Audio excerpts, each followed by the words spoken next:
let me tell you a story, as they say. I lined up what I thought evangelism was 9 years ago. I didn't think I was an evangelist.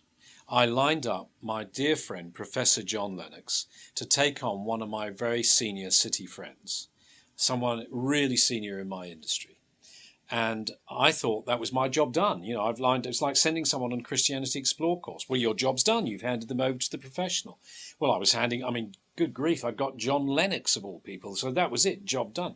So I thought my job was going to be to host this dinner and sit down and pass the drinks and the bread rolls. Well, what I sat through was actually 2 dinners, 7 hours of debate, 3.5 hours each a dinner. And what I witnessed was someone who was a non-Christian, had no biblical knowledge. He was biblically ignorant. And when he fired a question at the professor gave him a biblical answer back. But my non-Christian friend had no context to be able to place that answer. So he just thoroughly enjoyed, by the way, he loved these dinners because intellectually he found it very stimulating. But he didn't know what to do with the answers. So in frustration, I found myself at the end of the second dinner saying, listen, I can't see the point in having another one unless we ask the good professor to come back, and I was this vague, to, quote, open the Bible for my friend. Well, the good professor very graciously agreed to come back, and he opened John chapter 1, verses 1 to 18. And I've got to tell you that evening changed my life. Because what I saw was my non-Christian friend he went off like a demented ACAC gun with questions on verse 1. He slowed down on verse 2. He was with God in the beginning. And then he got into verse 3 and he mumbled something. And he came silent in verse 4. And I witnessed this man whose nickname was Golden Tonsils in my industry. Golden tonsils fused that night, because I witnessed him for the first time in his life understanding exactly what was being shown him, and he'd not seen it before. And he sat there in stunned silence as the gospel was outlined to him in this unique passage of John 1, 1 to 18, an overview. I did not need to see that twice. So I rushed back to St. Helens Bishopsgate and asked my minister, William Taylor, one of the best Bible teachers of our generation, William, would you please teach me, because I've never been involved in teaching the Bible before. And I asked him to teach me in such a way that I could actually take notes. And then I started to go out and offer these notes to other senior friends. And I was saying this, listen, haven't you always said to yourself one day you'd have a look at the Bible? I mean, after all, it sold more copies than any other book in the history of printing.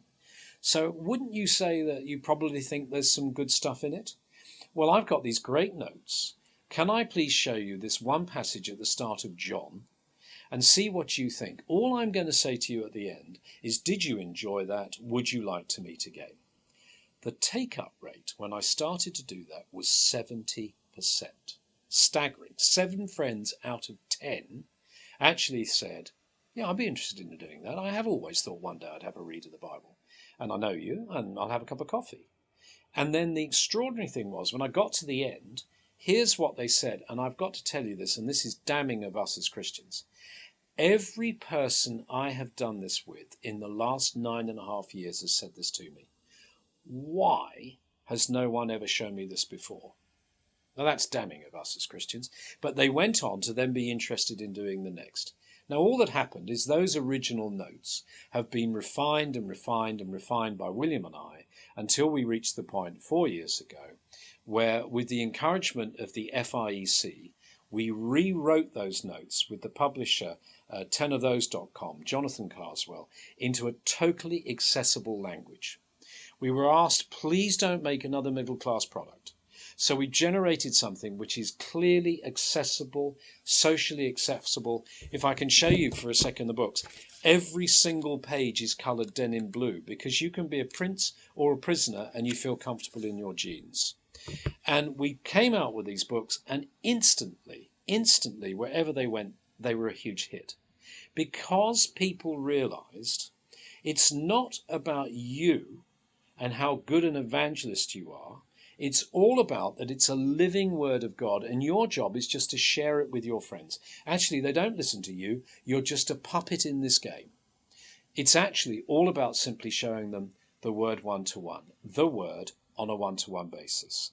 And the reason in a Google age why one-to-one is particularly successful, well, in a Google age, increasingly, we don't actually like appearing to be an idiot in front of other people.